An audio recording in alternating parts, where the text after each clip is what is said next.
صفحہ نمبر 106 آیت نمبر 49 سورة المائدہ۔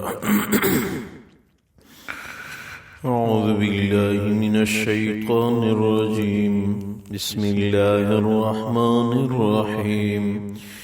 وَأَنِ احْكُمْ بَيْنَهُمْ بِمَا أَنزَلَ اللَّهُ وَلَا تَتَّبِعْ أَهْوَاءَهُمْ واحذرهم أن يفتنوك عن بعض ما أنزل الله إليك إلى آخره۔ اللہ تبارک و تعالی فرماتے ہیں وَأَنِحْكُمْ بَيْنَهُمْ بِمَا أَنزَلَ اللَّهُ۔ اے محمد صلی اللہ علیہ وسلم، اگر یہودی فیصلہ لائیں تو ان کے درمیان اللہ کی نازل کردہ حکم کے مطابق فیصلہ کر، وَلَا تَتَّبِعْ أَهْوَاءَهُمْ، ان کے خواہشات کی پیروی آپ نہ کریں، وَاحْذَرْهُمْ، احتیاط کر، أَن يَفْتِنُوكَ عَنْ بَعْضِ مَا أَنزَلَ اللَّهُ إِلَيْكَ، یہ لوگ آپ کو فتنے میں ڈالنا چاہتے ہیں بعض ان احکامات کے متعلق جو اللہ نے آپ پہ نازل کیے ہیں۔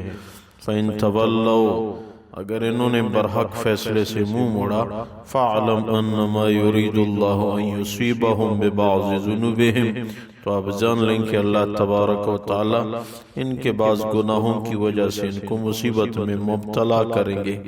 وَإِنَّ كَثِيرًا مِّنَ النَّاسِ لَفَاسِقُونَ، اور لوگوں میں سے اکثر فاسق ہیں، گناہوں کا ارتکاب کرتے ہیں۔ أَفَحُكْمُ الْجَاهِلِيَّةِ يَبْغُونَ، کیا یہ لوگ جاہلیت کا انداز ڈھونڈ رہے ہیں؟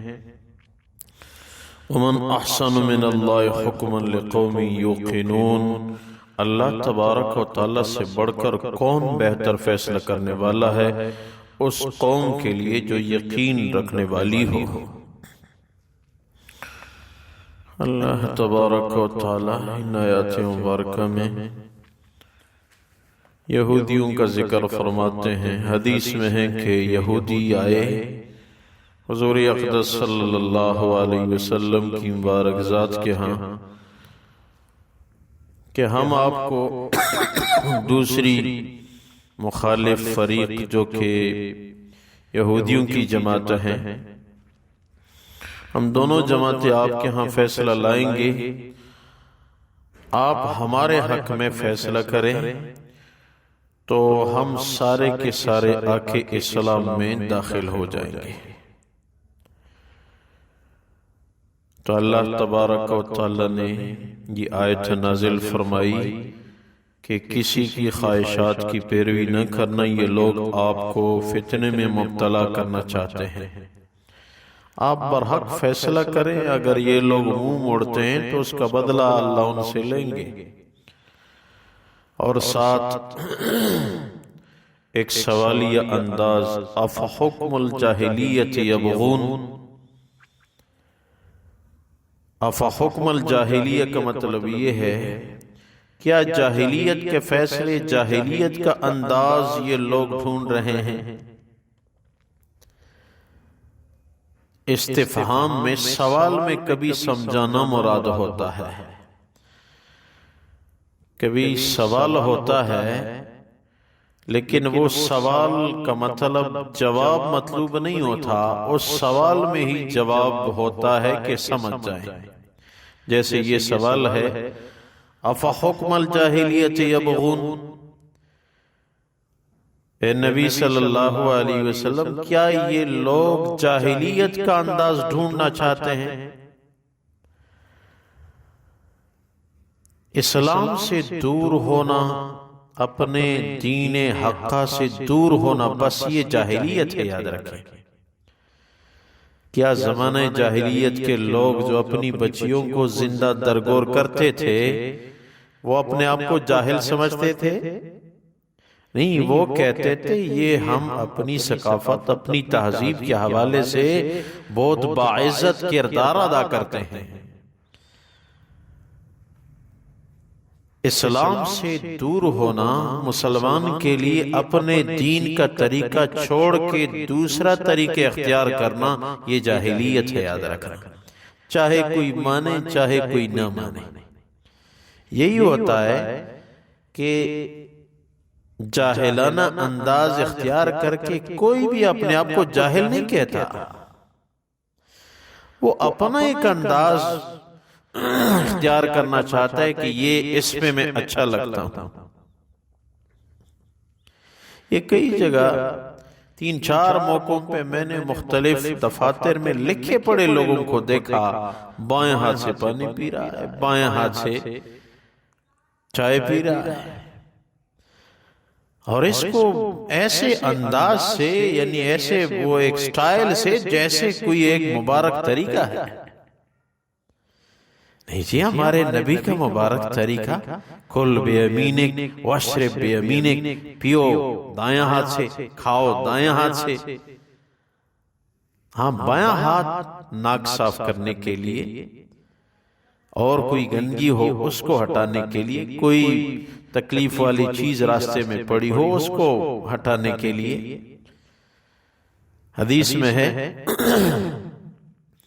حضور اقدس صلی اللہ علیہ وسلم تشریف فرما تھے، اس کے سامنے ایک آدمی بائیں ہاتھ سے کھا رہا تھا۔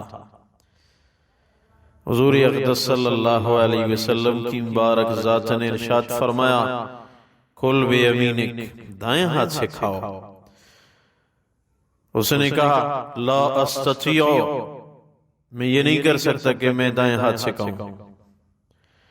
ساتھ حدیث میں لکھا ہے کہ اس نے یہ جو کہا یہ تکبر کی وجہ سے اس نے کہا، دائیں ہاتھ سے کھا سکتا تھا، دائیں ہاتھ میں کھانے کی صلاحیت تھی، اس نے تکبر کی وجہ سے یہ کہا میں نہیں کھا سکتا دائیں ہاتھ سے۔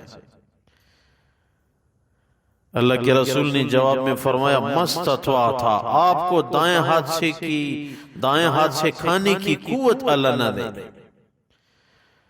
حدیث میں ہے کہ اس دن کے بعد فوراً اس لمحے سے لے کے جب تک زندہ رہا، دائیں ہاتھ منہ تک نہ جا سکا،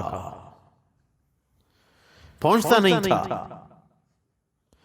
کھانے پینے کے علاوہ کسی کام کے لیے کسی نیت سے منہ کو ہاتھ لے جاتا تو ہاتھ منہ تک نہیں جاتا تھا۔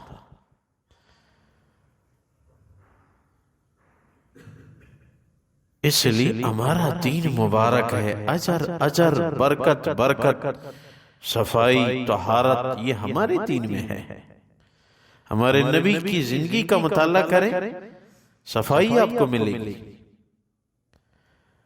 ایک حدیث میں نے پڑھا کہ حضور اقدس صلی اللہ علیہ وسلم کی مبارک ذات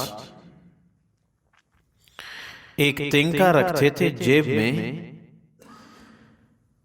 وہ صرف ایک مقصد کے لیے تھا کہ جب بھی سر کو کجانا چاہتے تھے تو اپنے ناخن سے سر مبارک کو نہیں کجاتے تھے، کیونکہ حدیث میں ہے کہ حضور اقدس صلی اللہ علیہ وسلم سر کا تیل عموماً استعمال کرتے تھے اور زیادہ لگاتے تھے، یہاں تک کہ پگڑی کی ٹوپی اور سر کے درمیان میں ایک اضافی کپڑا رکھتے تھے کہ تیل کا اثر ٹوپی اور پگڑی میں منتقل نہ ہو۔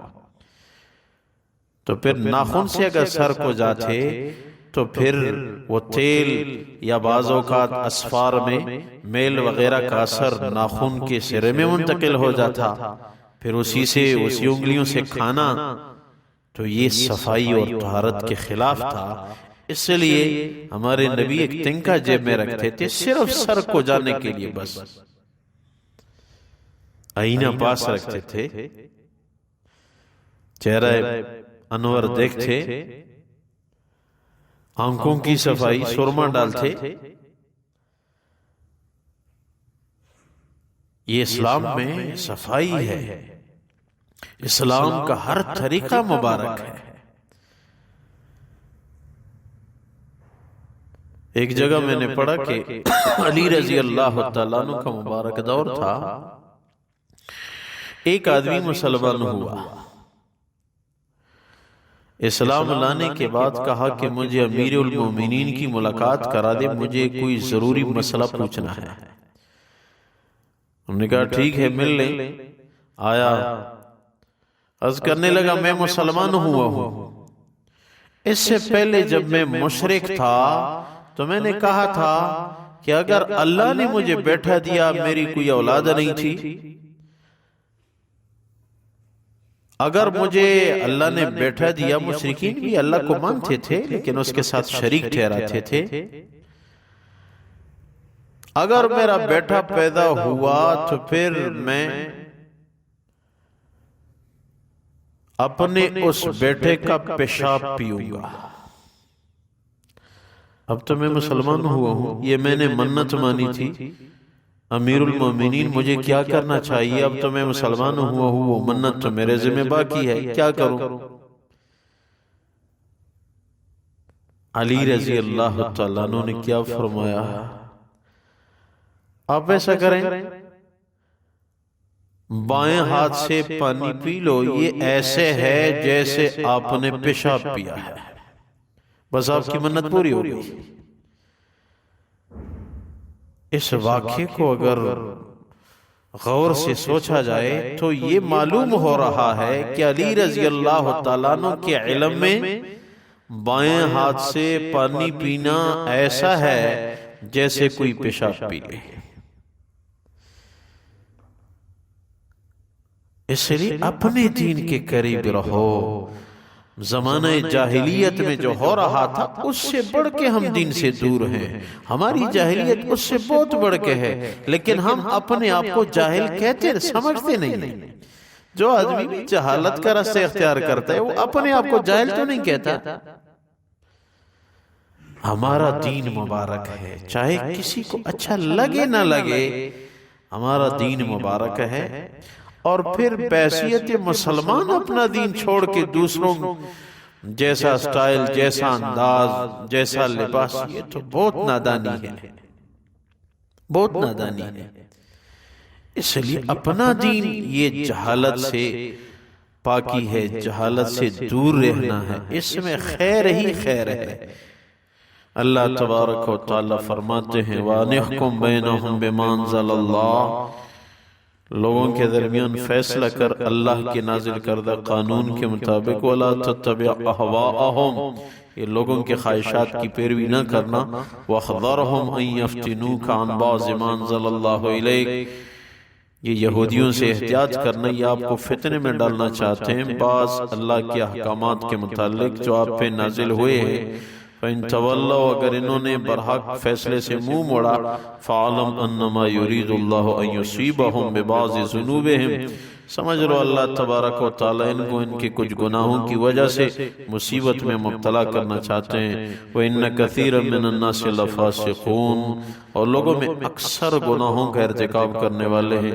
أَفَحُكْمَ الْجَاهِلِيَّةِ يَبْغُونَ، کیا زمانے جاہلیت جیسے فیصلے، اس جیسا انداز ڈھونڈتے ہیں یہ لوگ؟